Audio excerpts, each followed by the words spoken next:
Bueno, vamos a hacer un repaso muy rápido y muy sencillo de todo lo que entra en la evaluación de salud, ¿sí? Eh, Así que bueno, espero que les sirva como para estar preparados y que les vaya bien, ¿sí? Bueno, lo que nosotros comenzamos viendo fue qué era la salud, ¿sí? Tengamos en cuenta que nosotros vimos una definición de salud que decía que la salud era el estado de equilibrio en los diferentes aspectos de la persona, que son el aspecto físico, somos personas físicas, también tenemos un aspecto psíquico o psicológico o mental, ¿sí? Y por último tenemos un aspecto social, ¿sí? Porque no vivimos solos, sino que vivimos rodeados de otras personas, amigos, familiares, entonces también tenemos un aspecto social, ¿sí?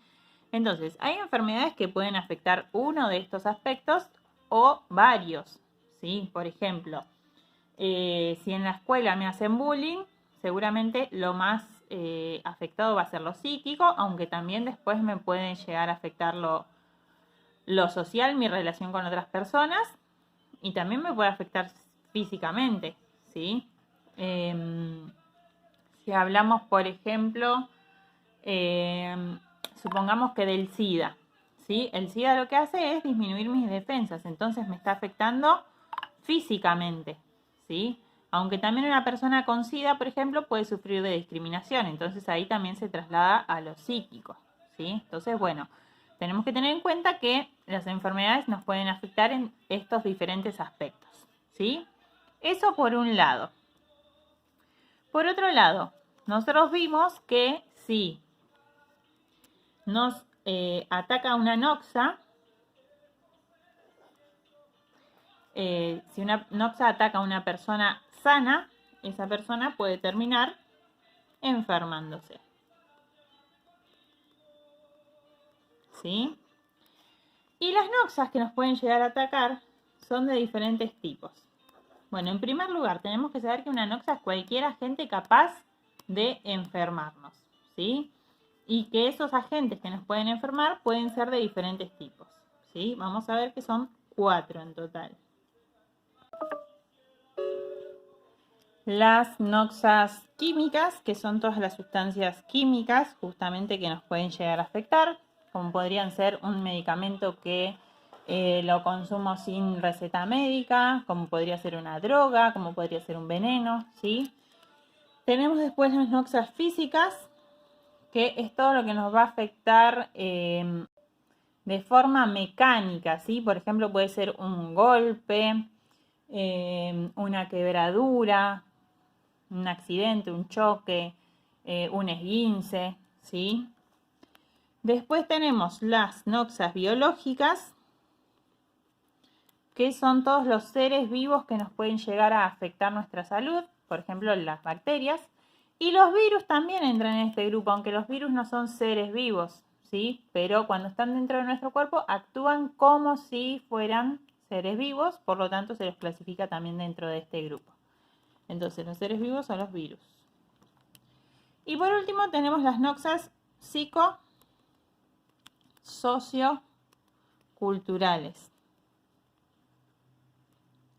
¿sí? Que serían todas aquellas que nos afectan en esos aspectos, ¿sí? Por ejemplo, la discriminación, el bullying, la violencia, ¿sí? Todo eso entraría dentro de este tipo de noxas. Bien, ¿qué más vimos en clase? Vimos que las enfermedades sí se las puede clasificar en dos grandes grupos. Las enfermedades contagiosas o infecciosas, o a veces se le dice infecto-contagiosas, ¿sí? Son todas dentro de ese mismo grupo. Y después están las no contagiosas. Entonces, claramente las infecciosas o contagiosas son aquellas que se pueden transmitir de una persona a la otra, y las no contagiosas son aquellas que no se pueden contagiar, ¿sí? Dentro de las no contagiosas hay muchos grupos. Por ejemplo, están las enfermedades funcionales, que es porque hay un órgano, por ejemplo, que no funciona correctamente. Podría ser, por ejemplo, la diabetes, en donde muchas veces es el páncreas el que no funciona adecuadamente. Podrían ser enfermedades laborales, que tienen que ver con el trabajo que realiza cada persona. ¿sí? Pero son enfermedades que, por más que yo esté en contacto con alguien que tenga esa dolencia o esa enfermedad, no me la va a contagiar, ¿sí? Y después, bueno, las que nombrábamos recién, contagiosas o infectocontagiosas, las que sí se transmiten de una persona a la otra, ¿sí?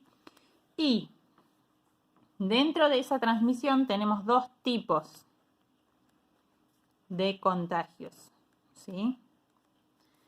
El contagio directo, que es cuando se da de una persona a la otra de forma directa. Por ejemplo, yo estoy hablando con otra persona a 1 metro de distancia. Bueno, si yo tengo un virus, muy probablemente se lo pase a la otra persona directamente con las micro gotitas de saliva que salen de nuestra boca y de nuestra nariz cuando respiramos, ¿sí? Pero también está el contagio indirecto, ¿sí? Que se da cuando yo no me contagio directamente de otra persona, sino me contagio por medio de algún objeto, ¿sí? Por ejemplo, si me subo a un colectivo, toco la baranda y ahí eso lo había tocado previamente una persona que estaba engripado, que tenía COVID o lo que sea, bueno, y después yo toco esa misma superficie y me llevo la mano a la cara, entonces me estoy contagiando por medio de una superficie. En ese caso el contagio no es de persona a persona directo, sino que es indirecto, ¿sí? Bueno, seguimos con el grupo de las enfermedades contagiosas o infectocontagiosas, ¿sí? Estas enfermedades tienen diferentes etapas. Estas etapas generalmente son 3. La incubación, que es cuando el virus o la bacteria entró a mi organismo, ¿sí? Pero yo todavía no sé que está dentro mío. Se lo puedo estar contagiando a otras personas, pero yo todavía no sé porque no tengo ningún síntoma, ¿sí? Entonces, en esta etapa, ese virus o bacteria que yo tengo es indetectable. Lo tengo dentro de mi cuerpo, pero yo no lo sé y no hay forma de saberlo también. Por ejemplo, si hablamos del COVID, en un primer momento, si yo me lo contagio, no me voy a dar cuenta y por más de que me haga un test, no se va a detectar en mi cuerpo, ¿sí? Ahora, si este virus o bacteria, ¿sí? Lo que sea que yo me haya contagiado, avanza en mi cuerpo y se empieza a reproducir, voy a pasar a una segunda etapa, ¿sí? Que es la etapa preclínica o periodo preclínico. Entonces, ese virus o bacteria se va a empezar a reproducir dentro de mi cuerpo. Entonces ya va a ser detectable. Yo todavía no voy a tener ningún síntoma, ¿sí? Pero por medio de algún tipo de diagnóstico a mí me pueden llegar a detectar la enfermedad. Seguimos con el ejemplo del COVID porque es lo que tenemos más fresco en la cabeza ahora por toda la situación que estamos viviendo, ¿no? Si yo me hiciera, por ejemplo, un test en este momento, puede ser que me dé positivo el COVID-19. Por más de que yo todavía no tengo síntomas, ¿sí? En estas dos etapas todavía no hay síntomas, ¿sí? Acá ya el virus, la bacteria se reprodujo dentro de mi cuerpo y yo ya lo puedo llegar a detectar por medio de algún análisis, pero todavía no tengo síntomas. Si la enfermedad sigue avanzando, voy a entrar en la etapa o periodo clínico, que ahí es recién donde aparecen los síntomas, ¿sí? De la enfermedad. Bueno, nosotros decíamos también cuando vimos esto en clases que la persona puede pasar por estas etapas y volver a su estado de salud, ¿sí? O en algunos casos, dependiendo cómo afecte esa enfermedad a la persona, o en qué situación se encuentre la persona, o cuán grave sea esa enfermedad, a veces ese estado de salud no es posible recuperarlo y también una consecuencia es la muerte, ¿sí? Y a veces no se regresa ni el estado de salud, tampoco la persona se muere, pero hay una recuperación parcial, ¿sí? En donde la persona se recupera, ¿sí? Ya no sigue con los síntomas de la enfermedad, pero lo hace de forma parcial. ¿Por qué? Porque le quedan secuelas en su organismo, ¿sí? Por eso decimos que se recupera parcialmente. Por ejemplo, en el caso del COVID hay personas que quedan con problemas pulmonares o de corazón. Bueno, en ese caso quedan secuelas, la recuperación es parcial, ¿sí? Bueno, vamos a ver qué otra cosita más entra en la evaluación. Bueno, cuando nos ataca a nosotros una anoxia, y nos vamos a enfermar, dentro de nuestro organismo tenemos nuestro sistema inmunológico, ¿sí? Tenemos diferentes barreras que nos van a proteger contra las enfermedades. A veces esas barreras van a actuar eficientemente y nosotros no nos vamos a enfermar, ¿sí? Como ocurre la mayoría de las veces, que nos atacan virus y bacterias constantemente, pero nosotros ni siquiera lo notamos porque esas defensas actúan. Pero puede llegar a pasar que en algunos momentos esas barreras de defensa no sean lo suficientemente fuertes y sí nosotros nos enfermemos, ¿sí? Bueno, pero tenemos que tener en cuenta que el sistema inmunológico tiene 3 barreras. La primera barrera de defensa es la que hace que el virus, la bacteria o la noxa que sea, ni siquiera ingrese a nuestro cuerpo, ¿sí? Nuestra principal barrera es la piel. La piel nos protege, siempre y cuando nuestra piel esté sana, obviamente, de que no ingresen a nuestro cuerpo noxas, ¿sí? Es nuestra primera defensa, al igual que, por ejemplo, todo lo que nosotros tenemos en los orificios.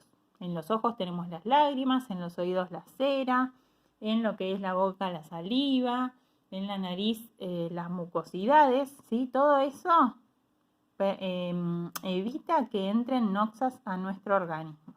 Entonces todo eso constituye la barrera primaria. Después viene una barrera secundaria que es aquella que va a actuar cuando ya la noxa logró traspasar esta barrera y logró entrar a nuestro organismo, ¿sí? Que son los linfocitos o glóbulos blancos, y específicamente es un tipo de linfocitos o glóbulos blancos llamados fagocitos,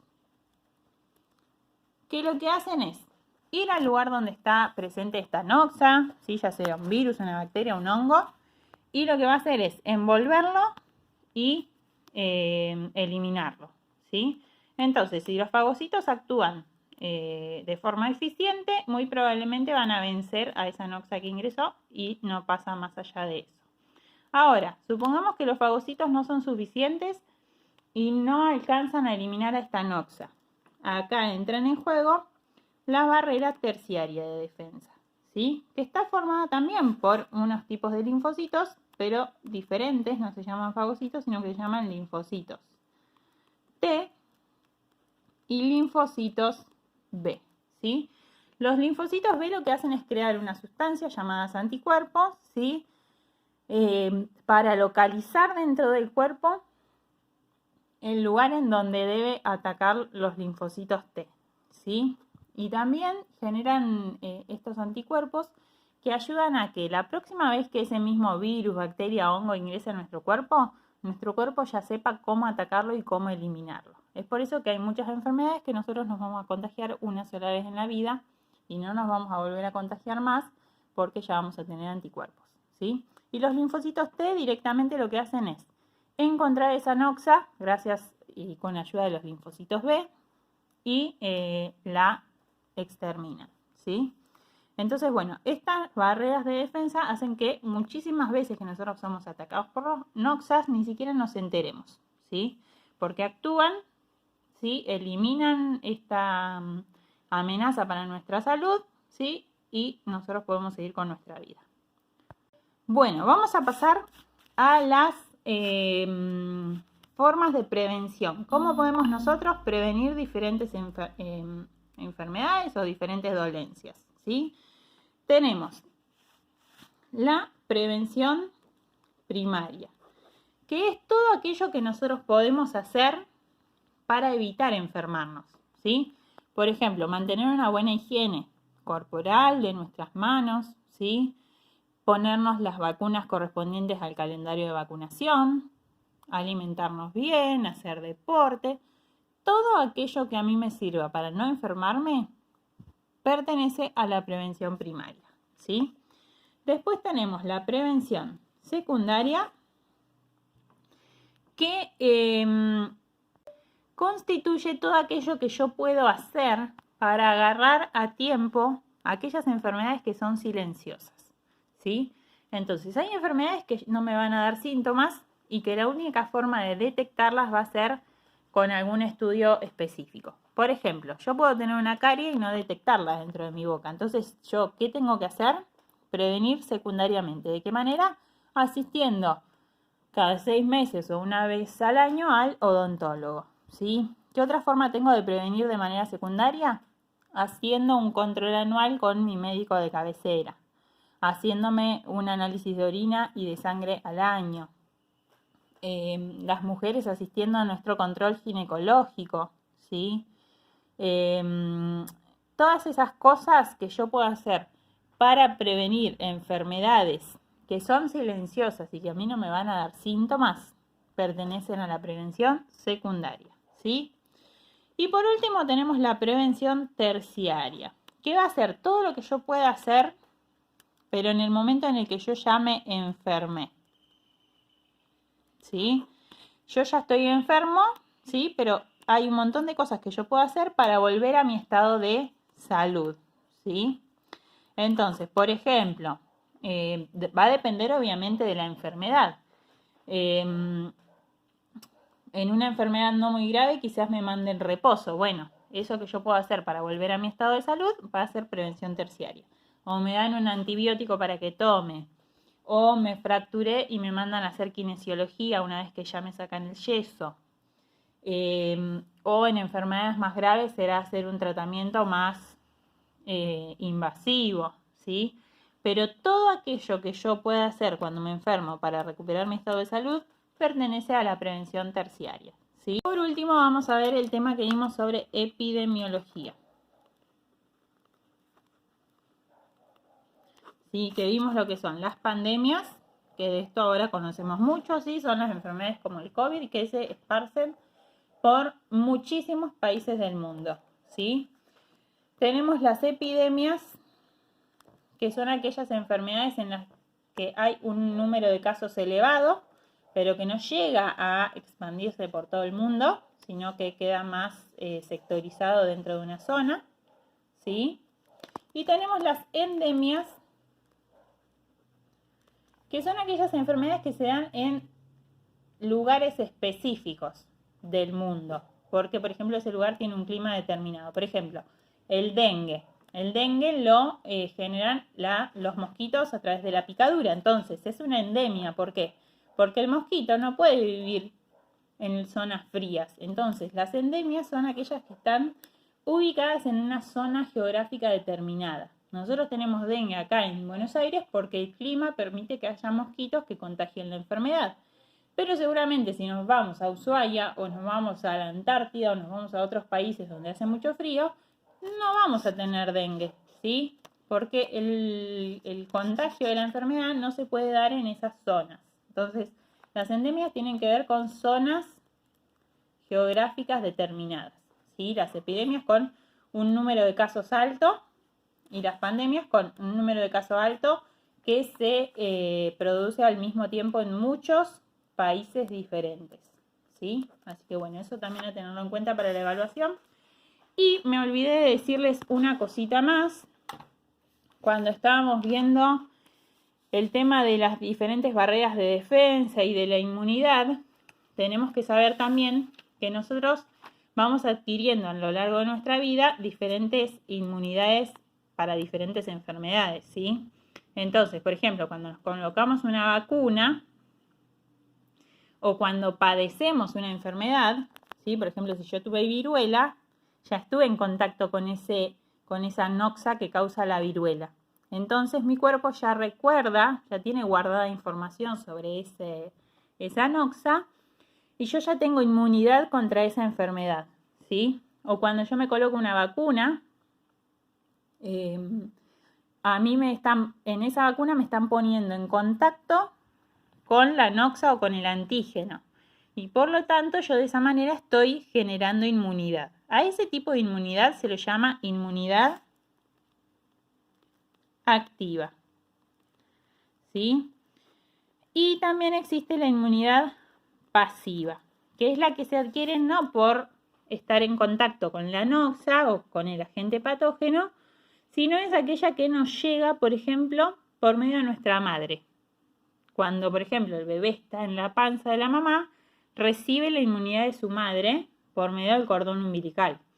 O cuando la madre amamanta al bebé, por medio de la leche, le pasa sus anticuerpos al bebé, ¿sí? Entonces, en esos casos, la inmunidad se dice que es pasiva, ¿sí? Así que bueno, si no me equivoco, esto es todo lo que entraría en la evaluación. Espero que les sirva para prepararse. Y cualquier duda que surja me preguntan en Classroom.